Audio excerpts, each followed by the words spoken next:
All right, great. Thank you, everyone, for joining us this morning here at historic Hoover Dam. My name is Tommy Beaudreau. I'm the Deputy Secretary of the Interior Department, and I am pleased to join all of you. Today follows a robust week last week of travel and engagement over throughout the Colorado River Basin. And it's also an important milestone in our work together with federal, state, tribal, and local partners. We all know, but it bears emphasizing up front, that the prolonged drought afflicting the American West is one of the most significant challenges facing our country today. We're in the third decade of a historic drought that has caused conditions that the people who built this system would not have imagined. If you look out the window on this setting, you see the water intakes for Hoover Dam. And clearly they were designed to be able to take in water all the way up to these levels. And you look at the bathtub rings around Lake Mead, and you know what the system was designed for and where it stands today. And then just across the street here is the spillway that hasn't seen a drop of Colorado River water since 1983. And so it is hard to imagine sometimes that, among other things, this system was built for flood control. And yet, here we are at the shores of Lake Mead at 25% of its capacity. That said, we're thankful for this winter's snow and rain, thank goodness. But everyone who lives and works in the basin knows that one good year will not save us from more than 2 decades of drought. We've had other good precipitation years during this 23-year drought, and yet the downward trajectory of the system has worsened. We cannot kick the can on finding solutions, and the women and men responsible for managing the system for the benefit of 40 million Americans and countless ecosystems, many of whom are with us today, are completely unified in our commitment to find those solutions.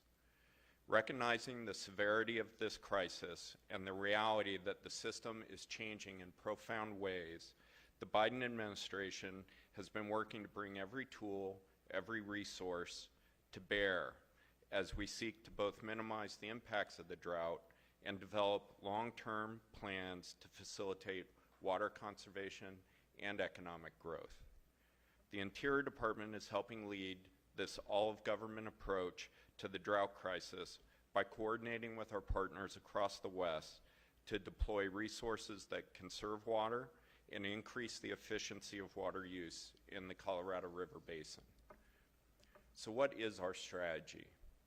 Our strategy includes 3 elements. First, President Biden and Congress have made historic investments through the Investing in America agenda, including $15.4 billion to enhance the West's water resilience to drought. Together, the Bipartisan Infrastructure Law and Inflation Reduction Act are the largest investments in climate resilience in our nation's history. This is a true all-of-government mobilization involving not only the Interior Department, but our federal partners at USDA, EPA, the Army Corps of Engineers, and others working with states, tribes, local government, and communities throughout the basin. I point you to the comprehensive fact sheet issued by the White House summarizing these investments, but they're summed up in the motto of one team, one fight. For example, last week we made several significant announcements, including over $500 million for infrastructure repairs on water delivery systems. We announced major projects in partnership with the Gila River Indian community for water conservation that alone will add 2 feet of elevation to Lake Mead. This is an example of Indian country leading the way for all Americans in the basin. We also announced $20 million for 4 surface water storage and groundwater storage projects in California and Utah. Every bit helps. These are examples of the investments that are vital to conserving water and making communities more resilient. The second element of our strategy is that we need new tools to protect elevations in these reservoirs and to keep the system operating at this time of unprecedented strain.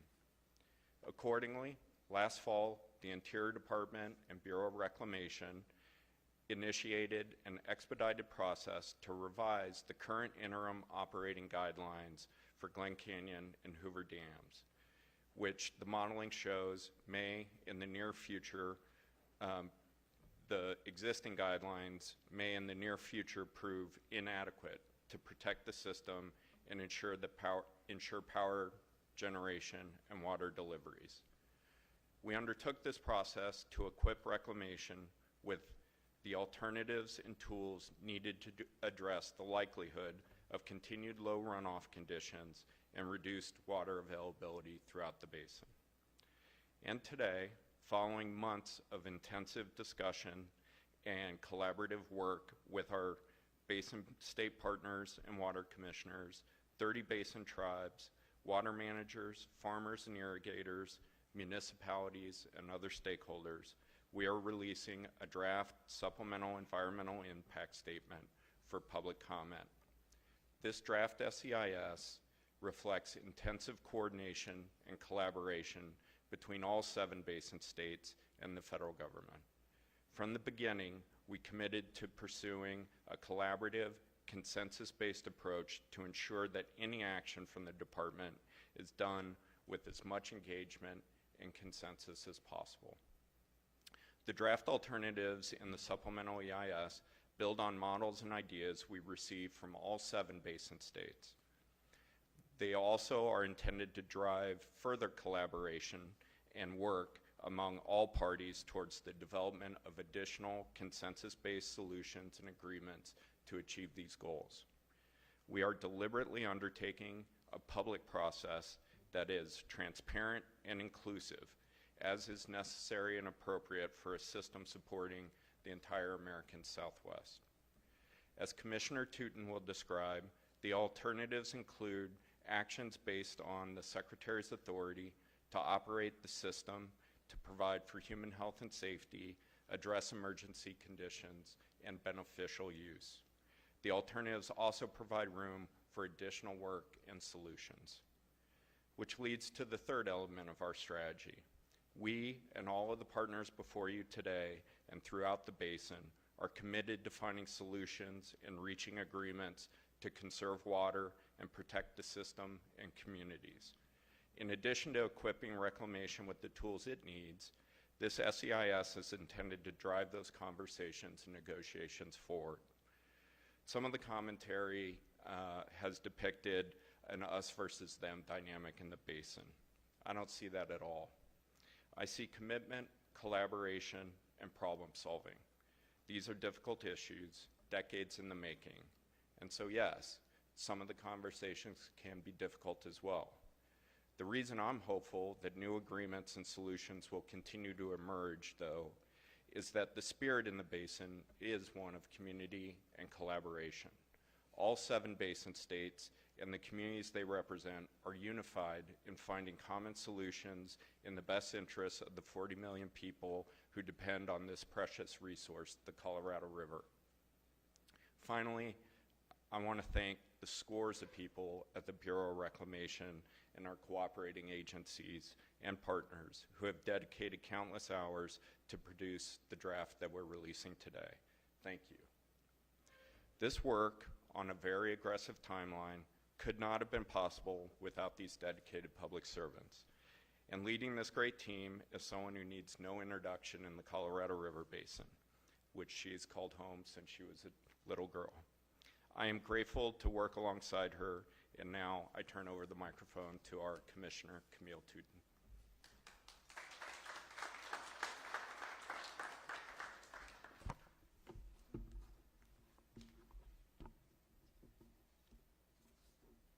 Thank you, Deputy Secretary, and hello everyone for joining us today. It's a beautiful day in Nevada. It's good to be home. Last June, I briefed Congress on the science of the Colorado River Basin, the risks we saw to the system, and the action we needed to stabilize the system. Every day since, The team at the Bureau of Reclamation and I have worked tirelessly with our partners to develop the tools and strategies needed to improve and protect the stability and the sustainability of the Colorado River system now and into the future. As the Deputy Secretary mentioned, this work has been complemented by historic investments from President Biden's Investing in America agenda. The Bipartisan Infrastructure Law includes $8.3 billion for the Bureau of Reclamation for infrastructure to advance drought resilience and expand access to clean water for families, farmers, and wildlife. The Inflation Reduction Act is investing another $4.6 billion to address Western drought. These investments have been historic, but their lasting success relies on all of us coming together to chart a path for the future. The release of this draft SEIS provides the opportunity to implement fundamental changes for the future sustainability of this vital water resource. Since the draft supplemental process was initiated in October, we have met regularly with our basin states partners, the 30 basin tribes, water managers, farmers and irrigators, municipalities, and other stakeholders.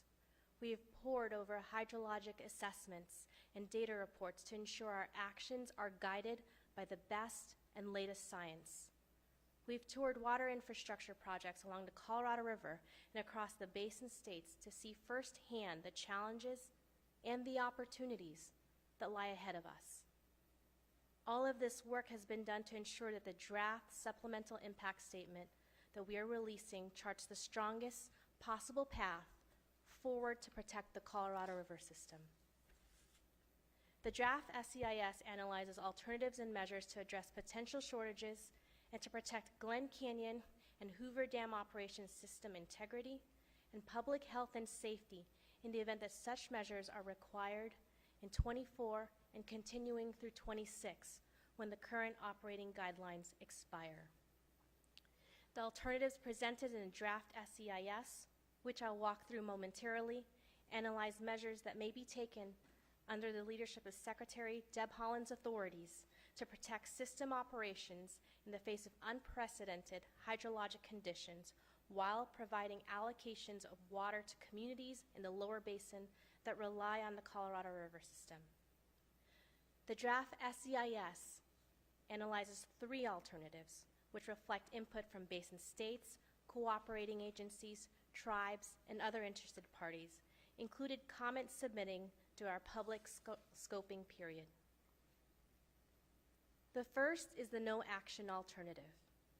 This alternative describes the consequences of continued implementation using only existing agreements that control operations of Glen Canyon and Hoover dams, including further deteriorating hydrologic conditions and reservoir operations.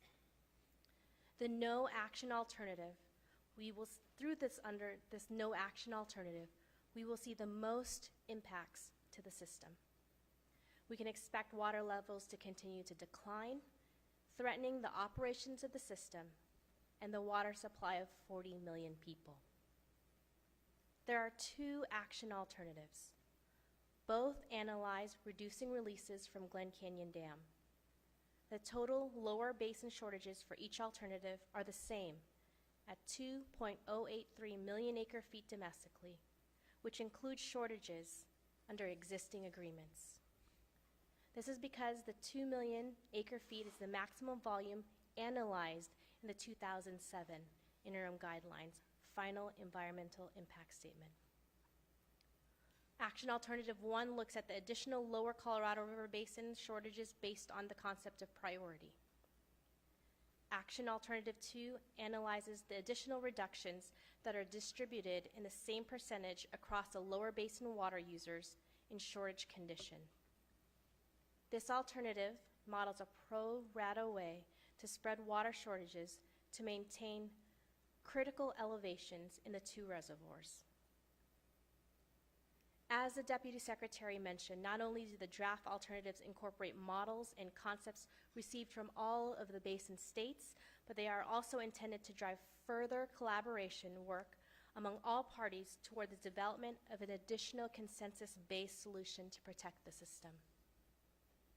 This draft will provide us all with a sustainable path forward that builds on the commitment and unity of the basin states and tribes to support all of the communities that rely on this critical system. The draft supplemental environmental impact statement will be available for public comment for 45 days, and the final SEIS is anticipated to be available with a record of decision in summer 2023. This will inform the August 2023 decisions that will affect future operations in 2024. The work is hard, but it is part of our commitment to do everything we can as part of the Biden-Harris administration's all-of-government approach to invest in all of our communities. The Colorado River Basin includes a myriad of states, tribes, cities, towns, farms, and ecosystems. But fundamentally, it is one community comprised of 40 million people and landscapes that need us to get this right. To meet this moment, we must work together through our shared values and a commitment to protecting the river, leading with science and with creativity, and a shared understanding that unprecedented conditions require new solutions. I am grateful to be surrounded by so many professionals who care deeply and personally about making our communities more resilient to the impacts of climate change. And I want to thank my team at the Bureau of Reclamation for the outstanding work in producing this document in record time. I also want to acknowledge the representatives from the lower and upper basin states, as well as tribal leaders who are working tirelessly to find solutions. And with that, I'd like to turn it over to Tom Bushatsky, the Director of Arizona's Department of Water Resources and the Governor's representative for the Colorado River. Thank you.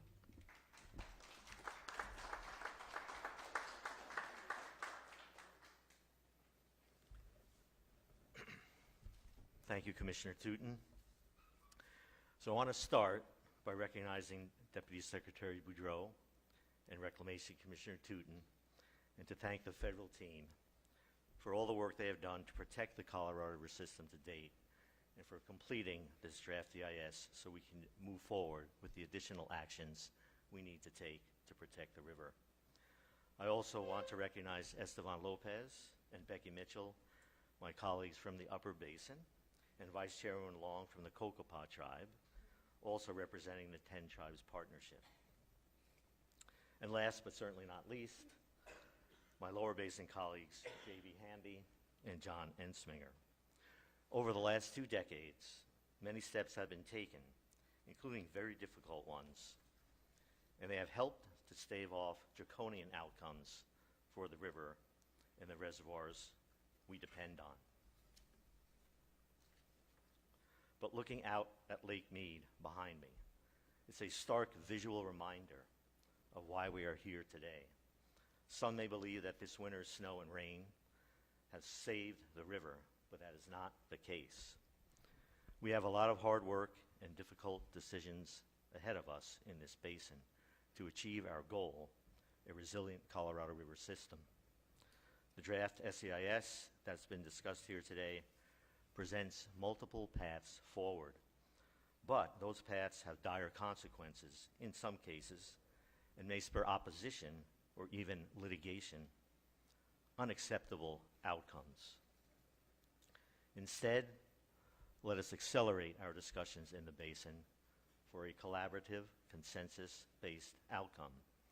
We have tools, we've heard of many of them already, at our disposal, developed over the last decade and a half or so, and we now have additional resources from the Bipartisan Infrastructure Law and the Inflation Reduction Act to enhance the effectiveness of those tools.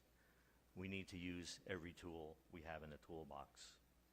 But let's not forget the most powerful tool in the toolbox, and that is the commitment of me and my colleagues, our tribal partners, and others in the basin to create a resilient Colorado River system for all of our constituents, our economies, our quality of life, and for the environment. In the coming days, we will work tirelessly to achieve that outcome. That concludes my remarks, and then I have the pleasure of introducing the next speaker, Estevan Lopez. Estevan is New Mexico's governor's representative on Colorado River matters in general, and New Mexico's commissioner for the Upper Colorado River Commission.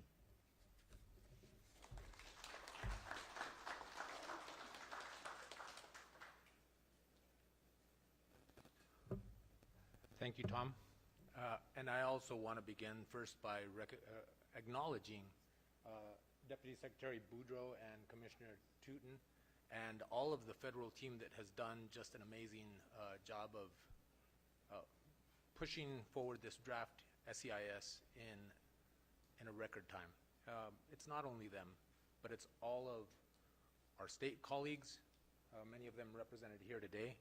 I want to acknowledge our lower basin colleagues, Director Bushatsky, Mr. Hamby, Mr. Ensminger, and then I'm joined by an upper basin colleague, Rebecca Mitchell from Colorado, but we're not joined by Gene Shawcroft from Utah or Brandon Gephardt from Wyoming. That should not be taken as a disinterest on their part. There's just an awful lot going on. I know at least one of them had another separate compact meeting to attend to today. So what I'd like to mention is that the release of this draft SEIS is an incredibly important step provided by Reclamation for further discussion amongst the states and Reclamation and the tribes to really try and build a robust consensus. Again, I think Reclamation is to be commended for the work that they've done so far, but there's an awful lot to get done to get to the end point that we need to be at. As you all know, a few months ago, the 6 states submitted a consensus, a 6-state consensus alternative for review. Unfortunately, we were given the tight time frame. We were unable to reach a 7-state consensus. But California similarly submitted their own alternative. What I was heartened by then was the fact that both recommendations really acknowledged kind of the extent of the shortages that we will have to face. And it also acknowledged, both alternatives acknowledged that whether we like it or not, the heavy lifting has to happen within the lower basin. The upper basin is already taken and continues to take significant hydrologic shortages. I'm heartened, having heard only a very, very brief description of the draft SEIS yesterday, that draft SEIS also recognizes those key points, the necessity of hard actions, and that we all have to work together on it. Obviously, we haven't seen the details, but I think it gives us a lot to work with, such that we can, I believe, build towards a full 7 states consensus. I also want to recognize, as others have, that this year we've been given a rare gift. The hydrology this year has been nothing short of amazing, and I think it's now up to us to assure that we don't squander it. We have an opportunity here to rebuild supplies that were kind of loaned to the system, if you will, under the emergency drought actions that were taken over the course of the last year. We have an opportunity to begin to recover in a small way, but significant, water levels in both Lakes Powell and Meade. I urge us not to squander this opportunity. Over the course of the last 5 years, and you can certainly go back further if you'd like, the Colorado River Basin has been almost in a constant state of emergency, requiring a whole series of almost emergency actions to keep from getting to a really bad place. I think that highlights the reality that we're facing, the new reality that we're facing, that we have to do something different. And Reclamation's issuance of this SEIS, I think, is a similar recognition of that. And we are committed, Commissioner, myself, and our Basin States colleagues are committed to getting this right. We absolutely have to get this right. There's 40 million people that are relying on us. We also need to move beyond just the continual emergency actions and get into a mode where we are doing some real planning for the long term. I think this SEIS sets the stage for that. And we are working hard throughout the entire basin. In the upper basin, we are taking, as everyone is, we are working closely with all of the Colorado River stakeholders. Most notably, we are meeting weekly with the upper basin tribes and keeping them apprised of the management matters. They are committed as well to helping us get this right. And with that, I want to move to introduce Chairwoman Long. She's the chair of the 10 Tribes Partnership, Colorado River 10 Tribes Partnership, and the vice chair of the Kokopah Tribe. Thank you very much.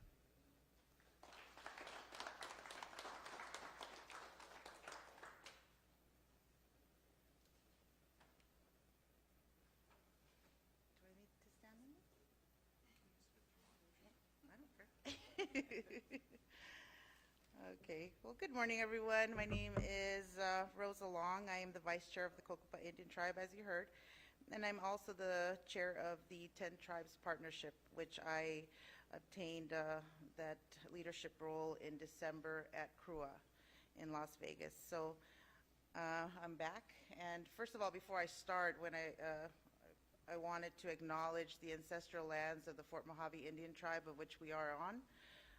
Chairman Timothy Williams and his Vice Chairman Shan Lewis and his entire council have been extremely involved in water and always looking out for resources and opportunities to utilize their water efficiently and very, how can I say, they just want to take care of the river. So they're very much in this with us together, but I do want to start off by acknowledging them. The Colorado River is a vital source of water for millions of people in both the upper and lower basins, and its preservation is crucial to the survival of both the human and natural communities that depend on it. The collaboration between tribal and federal governments is essential in ensuring the long-term health and its sustainability, an invaluable resource, and its success. We have heard from experts in a wide range of fields about the challenges facing the Colorado River and the innovative solutions that are being developed to address them. But we also recognize that this work is far from over. As you already heard, it is very difficult for the commissioner to come up here and to brief you on such an important document that is going to affect everyone. And so, I stand here to support her on that. That was just released, and so we have to be supportive and we all have to work together on this. So as I said, we've heard from all the experts and all the challenges that we face. You can see it, as they've mentioned, with the rings behind us, that you can visibly see the lower levels of the Colorado River. And it's a very scary situation when it is feeding 40 million people. And so in saying that, we want to recognize the hard work of everyone involved, those tribal leaders that came before me, that began this partnership, all those other ad hoc and committees that came before us, our elders that from each of the tribes that take care of their river. You know, this is where we, our creation story came from. If you want to know how important this river is to us. So we want to take care of it. We want to work with the government and build that partnership together. And so we must remember that this continued support for each other is necessary for future generations. We must remember that our actions today will have a profound impact on the world our children and grandchildren will inherit. We owe it to them to work together to find solutions that balance the needs of the people and the environment. I want to express my deepest gratitude to all the leaders from all the tribes and federal agencies and the non-governmental organizations, our partners in Mexico, agricultural producers who have contributed to the efforts of preservation of the river, and the migrant workers who care for the crops that feed our families. Your dedication and your hard job are an inspiration to us all. I too was a field worker at one time, so I know that they're all going to be impacted if we don't work together. In closing, let us commit to continuing our collaboration and to work together in the spirit of mutual respect and understanding. By doing so, we can ensure that the Colorado River remains a vital and thriving resource for generations to come. Committing to a dialogue in which we are all a part of is an important first step, and we look forward to working with Reclamation and Interior and all the stakeholders in the basin. Thank you all for your participation and contributions to this very important conversation, and it will continue. Tomorrow we have a meeting, 10 Tribes Partnership in Phoenix, that we will be traveling to, and to speak to all those tribes that are going to work together collectively and find solutions, as I just mentioned. This was a very short turnaround. That's why I'm the only one that's here.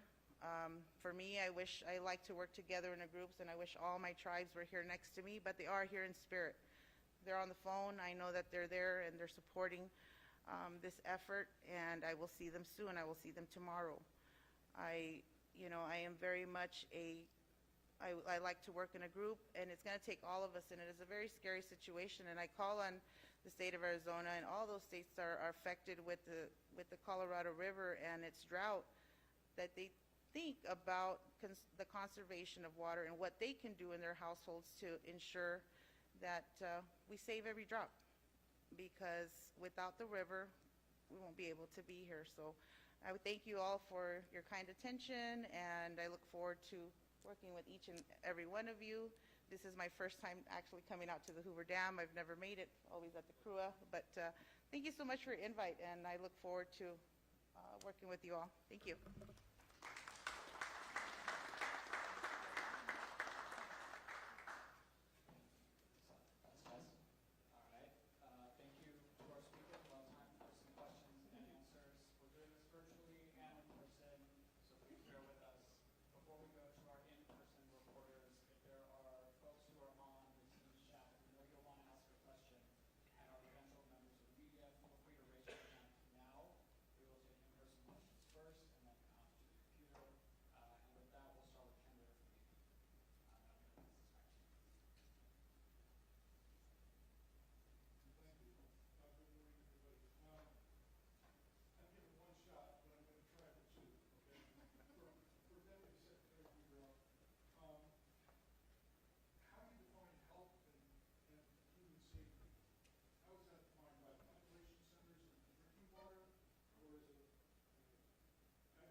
Yeah, so under the Secretary's authority, but also her responsibility, is to ensure that the Colorado River system provides the multitude of services that add up to human health and safety. And so that includes fundamental services such as the delivery of drinking water. It includes services such as the delivery of water for agriculture.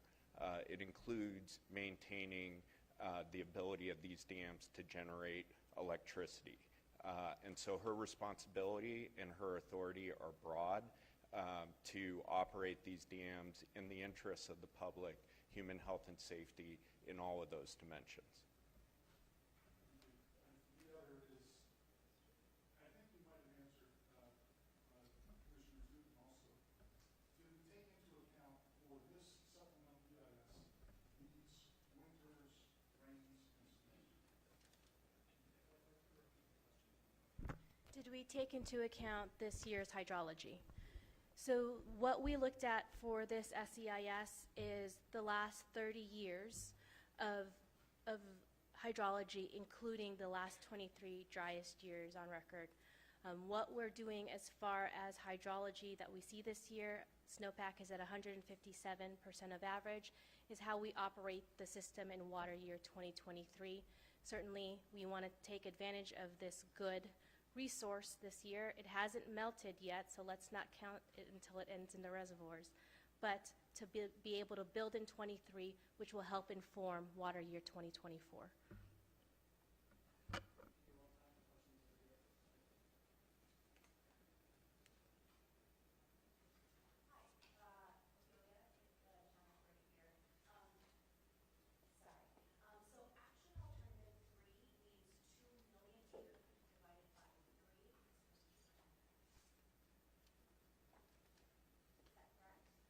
Action alternative 2, which is, there's 3, the no action alternative, and then 2 action alternatives. Action alternative 1 and 2 look at lower basin shortages at roughly 2 million acre feet. That builds upon existing shortage agreements that we have in place. And the difference with action alternative 2 is that delta that we need, depending on the reservoir levels, is spread across the basin on a pro rata basis based on their consumptive use in water year 2021. So I'm trying to figure out what that means for Nevada. Does splitting are we splitting the 2 million acre feet amongst the 3 lower basin states? Does that mean 2 million divided by 3? No, it's split amongst all water users in the lower basin. And so action, do we have any numbers for what the first action alternative means? That's the one that's according to water rights. How will that benefit all of us? What does that mean for that? So we're making the SEIS document public today. Those numbers are in there, and we're happy to follow up with specifics for each state. Thank you. Sure.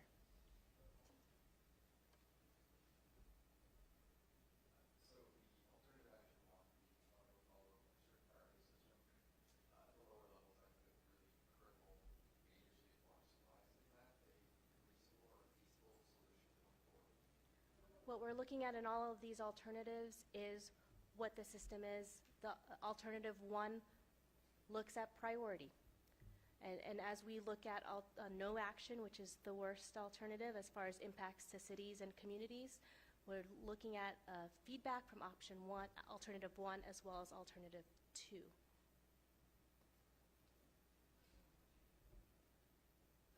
My question is about the action alternative that includes the pro rata reductions. I'm wondering if that applies equally to tribes and how that squares with the reserve rights. Action alternative 2 looks at a pro rata reduction for all water users in the basin.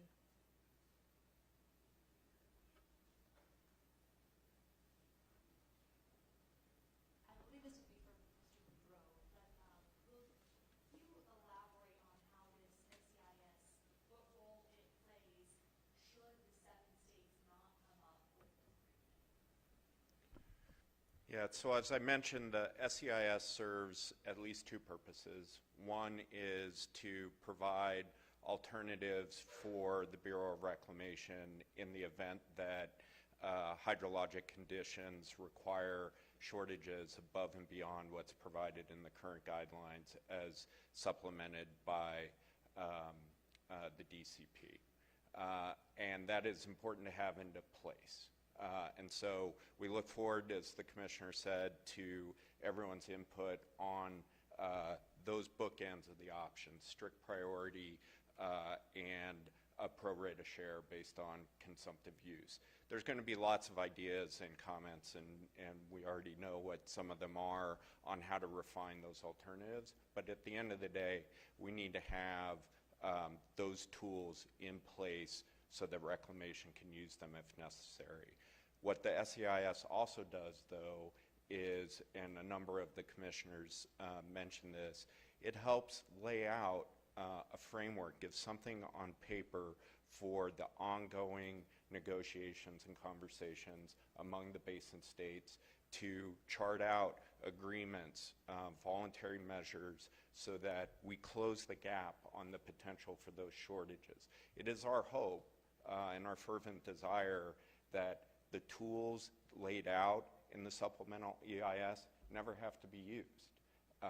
And the way to get there is through ongoing work with collaborative processes to reach agreements that reflect everyone's best interest. At the end of the day, though, it's the Secretary's responsibility to keep this system operating and continue providing services, and we're going to protect those minimum critical levels at both POW and MEAD in order to accomplish that. Hello, my question is on public comment. So are people choosing between the three action alternatives? And also, is it just the 40 million who are impacted that gets to weigh in, or is everyone in the U.S. allowed to weigh in on this?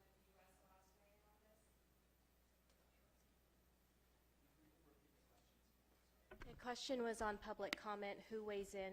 So let me start with timeline. We start a public comment period when it's published in the Federal Register, which is on Friday. It will be a 45-day public comment period open to everyone. What we're looking for is ideas, guidance on how to refine these alternatives. And 45 days will be May 30th. Our goal is to be able to have a record of decision in place so that it can inform our operations in 2024 by this summer. Thank you. We are going to move to some of our virtual hands online. For those who have raised their hand, I'm going to prompt their name, and we on the back end will unmute you. And then you can ask your question. Luke Runyon, we'll start with you.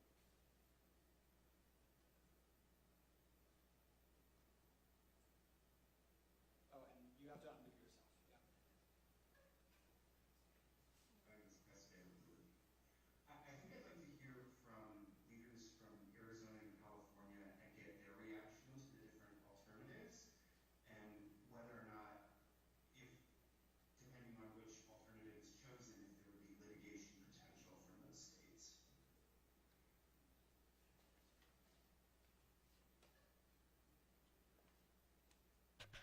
So Luke, this is Director Bishotsky from Arizona. So as I said in my remarks, our task is to avoid that litigation outcome. So I think we have the opportunity to do so. I think in either alternative in Arizona, there can be some very hard outcomes for our water users depending on who that is and our economies. I will say this, that while, as Esteban Lopez referred to, while we couldn't come to an agreement among 7 states in January, before that meeting in January where we both created the consensus alternative, I think California largely formulated the finality of their alternative.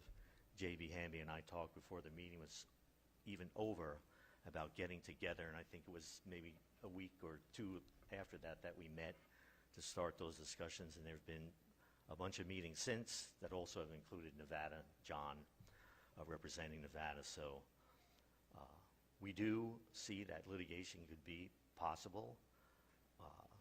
The Colorado Indian tribes in my state and the Yuma area agriculture interests in my state have already gone on record sending letters to the federal government raising concerns about cutting in out of the priority system. So we have to avoid that outcome. Once litigation occurs, if it does, it's going to be very difficult to negotiate something moving forward. And many of the issues that we've been able to hold in abeyance through the various agreements over the last 20 years might come to the fore, and it's difficult to see where this is going to end.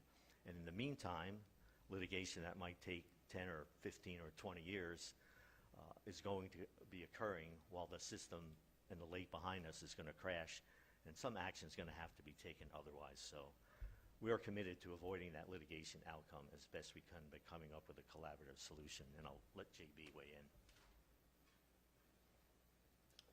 Yeah, thank you, Tom. In full agreement, I think where we're at in the lower basin in particular between Arizona and California is we're looking to develop a true 7-state consensus in the coming months, ideally in this next 45-day period, if at all possible.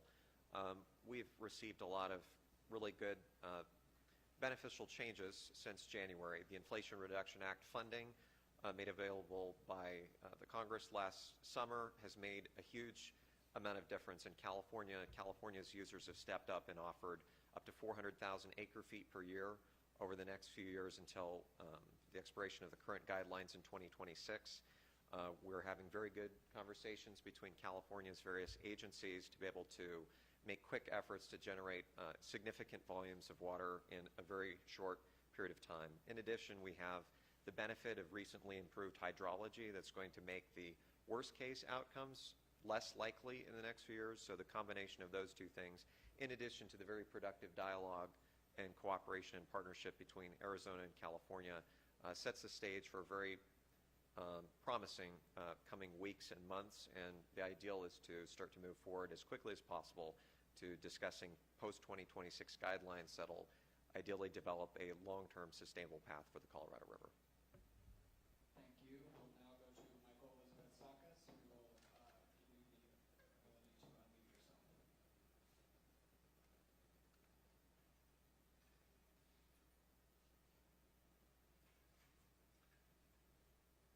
You should be good to unmute.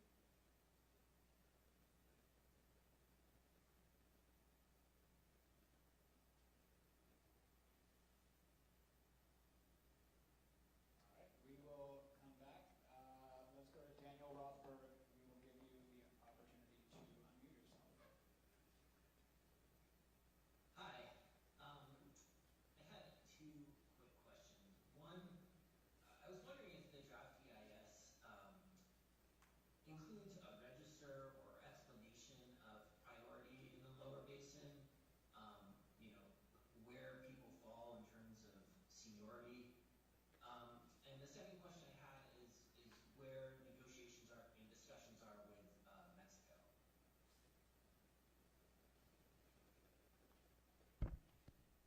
So yes, to your first question, there is a description of that within the SEIS which we're posting to our website today. Regarding Mexico, we have been in constant communication with our colleagues and partners in Mexico, including a scheduled meeting this week. So as we share the information, as we see the hydrology, we're also having those conversations with Mexico as part of this. All right, Michael Elizabeth Sakas, we'll try again. You will have to unmute yourself.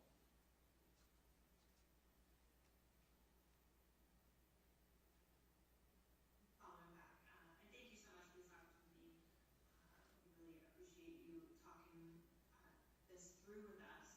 I'm wondering, you know, I'm trying to quickly scan this large document that just came out, and I'm kind of wondering, you know, when you say what is necessary, you know, is there a level ethnic need that would trigger the possibility of this 2 million acre-feet cut? I'm just kind of trying to get a better sense of what the numbers that we're looking at again here to kind of get a sense of what might usher in these cuts if they come to be.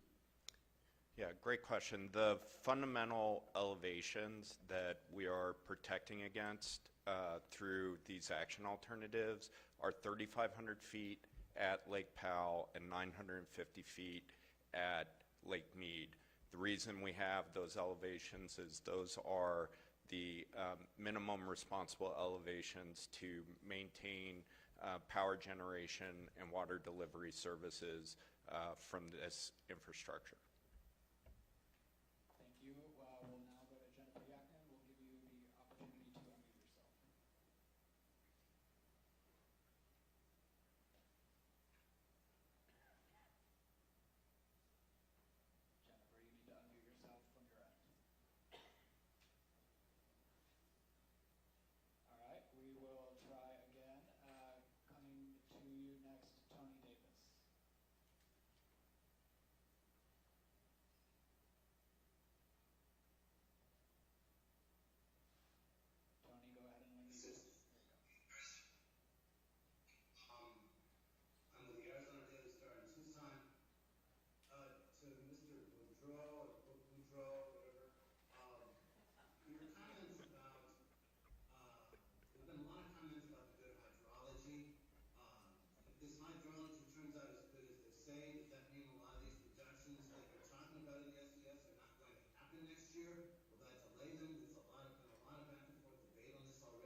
So what the modeling shows and what our assessments show is, again, thank goodness for the precipitation.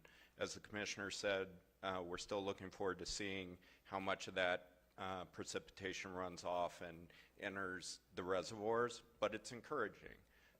But as you've heard from everyone speaking today, it does not get us off the hook.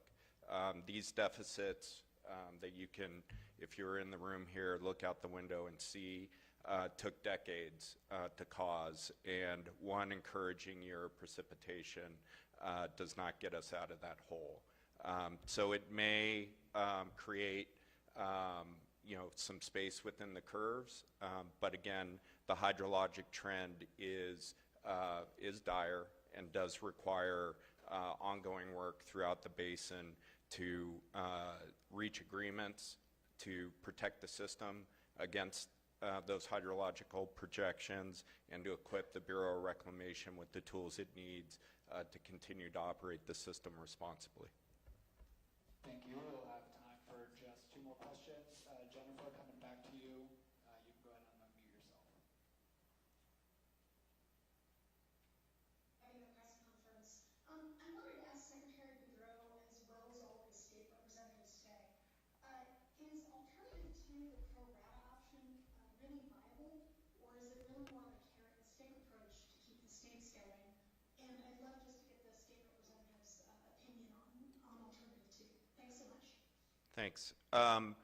So I think one way to think about the supplemental EIS and the 3 alternatives presented are modeling and alternatives that set possible futures. So you have the no action alternative, what that would mean to see the system continue to deteriorate and the impacts of that.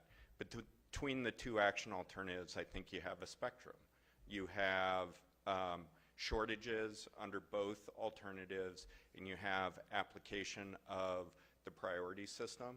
I'll just say I've never heard anyone advocate, specifically, straight, unmitigated priority. That said, it's important for everyone to see what that would look like. At the other end of the spectrum, you have pro rata shares, just taking a look based on consumptive use, a mathematical formula to divide how much water you need to save in the system on a straight line basis across water users. That is also a very rough way to manage those shortages. We've already started having thoughts, and again, we know what many of those thoughts would be about how to refine either of these alternatives. But that is the process we wanted to set in motion, and we're very much looking forward to that dialogue. And so I would not think about either of these 3 alternatives as something we're asking people to choose, but rather they're models and alternatives and ways of defining the problem that we think is constructive to advancing the conversation, not only on the regulatory operational side, but in the ongoing negotiations amongst the basin states on agreements. Thank you. And then another question was also addressed to some of the commissioners. I don't know if anyone has anything to add. So the short answer to your question about viability is the answer is yes.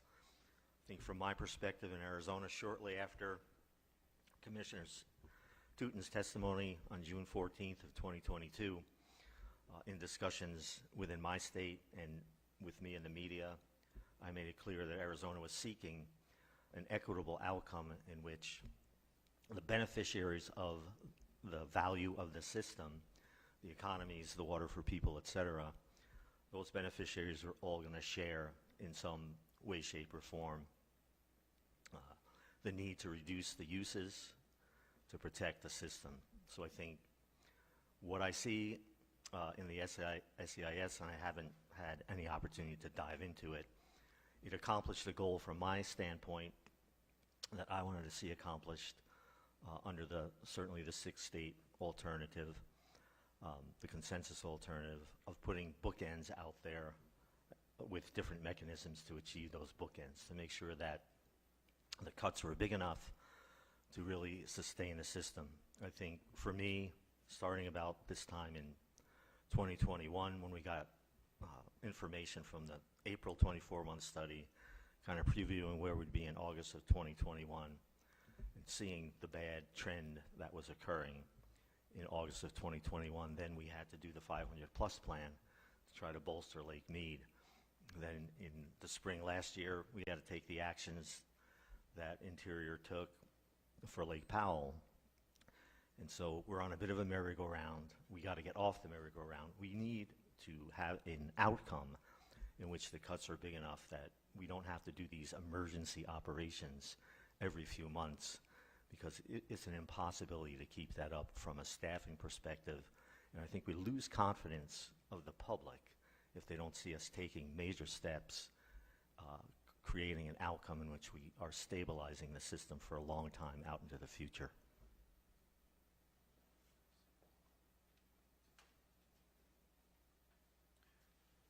Giving my upper basin perspective, I agree, first of all, with Director Bushatsky.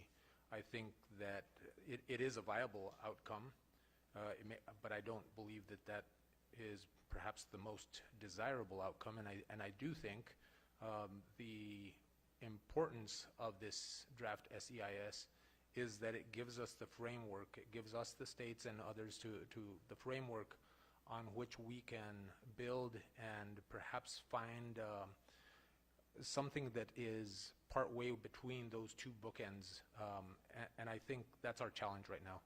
And I, as I've said earlier, I think we are all committed towards meeting that challenge. Thank you, and we'll have time for one last question from Sarah Batusek. You are able to unmute yourself.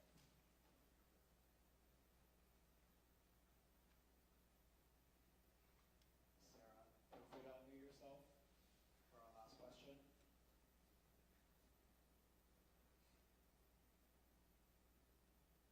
All right. All right, we'll wrap it up with one last from Ken. Ready to begin with that. Thanks. Deputy Secretary Beaudreau, while we've been here today, we've had a little bit of a development. The New York Times is reporting that you're going to advocate for an option that tosses aside the priority system and makes even cuts regardless of priority. I want to make sure that we understand what your position is. Is that right? So we've published, as we've talked about for the last hour, we have published a draft supplemental EIS that provides 3 alternatives: no action, what happens if we do nothing, which is a very climate change concept, right? It's like we need action to mitigate consequences. And then the bookends, as we've talked about and our commissioners have talked about, between strict priority system and application of pro rata share. And so we have not expressed a preferred alternative among any of those. We are truly trying to advance the conversation and establish the framework in a way that allows for the conversation of both operations and reclamation's responsibility and the ongoing negotiations among the basin states to find agreements.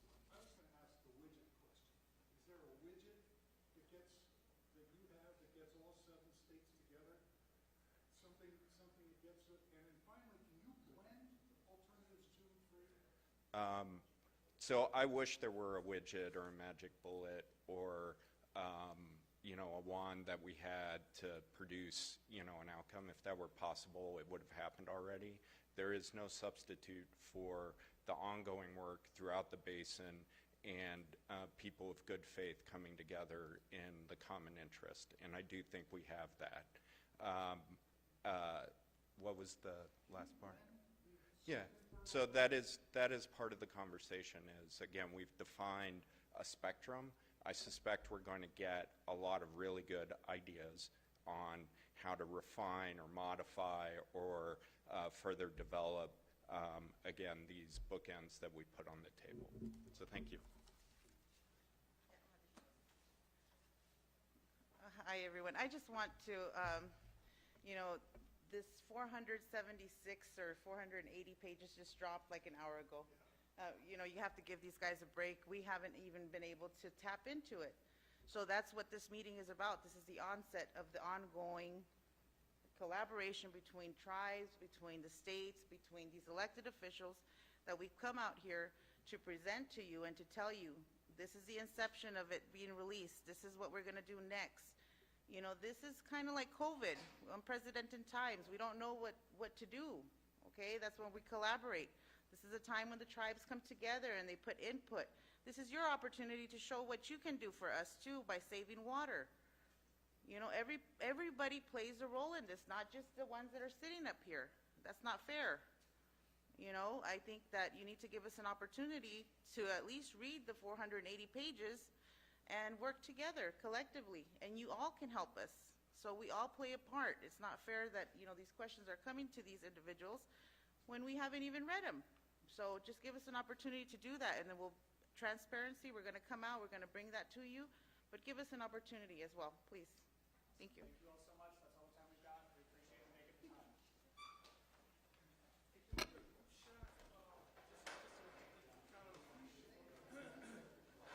Get a good shot with the Investing in America here.